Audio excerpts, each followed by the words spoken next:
Hello everyone, welcome back to our C programming series. In today's video, we are going to learn strings in C programming. Now think about this. If you want to store a name like Rahul or a sentence like Hello world, can we use integer? No. Can we use float? No. So, we use something called string. A string is simply a collection of characters. In C programming, a string is actually an array of characters. Let's see an example. We write char name equals Rahul, but internally it is stored like this: R, A, H, U, L, and one special character, \0. This \0 is called null character. It tells the computer the string ends here. Without this, the computer will not know where the string ends. Now let's learn how to create a string. Syntax is very simple: char name in square brackets size.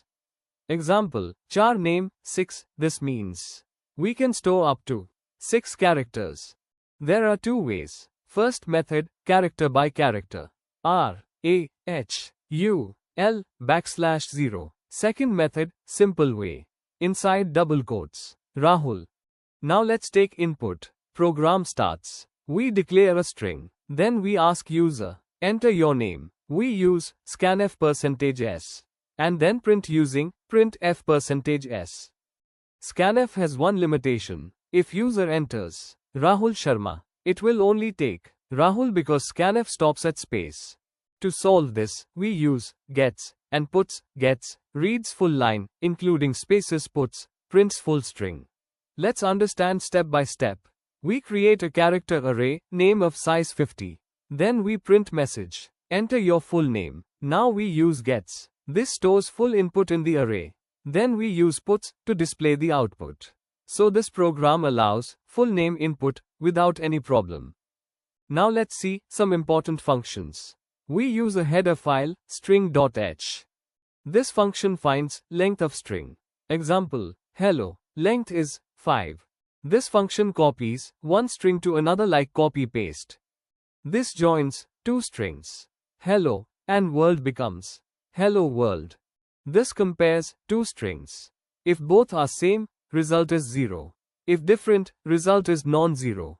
Now let's understand program. We declare a string, then take input using gets. Then we use strlen function. This function counts characters and returns length. Finally, we print the result. Now second program, joining two strings. We take two strings, hello and world. Then we use strcat. This joins both strings. Now output becomes hello world. Real life examples. Strings are used everywhere. In mobile apps, chat messages, login systems, search boxes. Whenever text is used, strings are used. Common mistakes. Students often make mistakes. Forgetting null character. Using small array size. Using gets without care. So always be careful. Summary. Let's quickly revise. String is collection of characters. Stored as array. Ends with null character. We learned input, output, functions, and programs.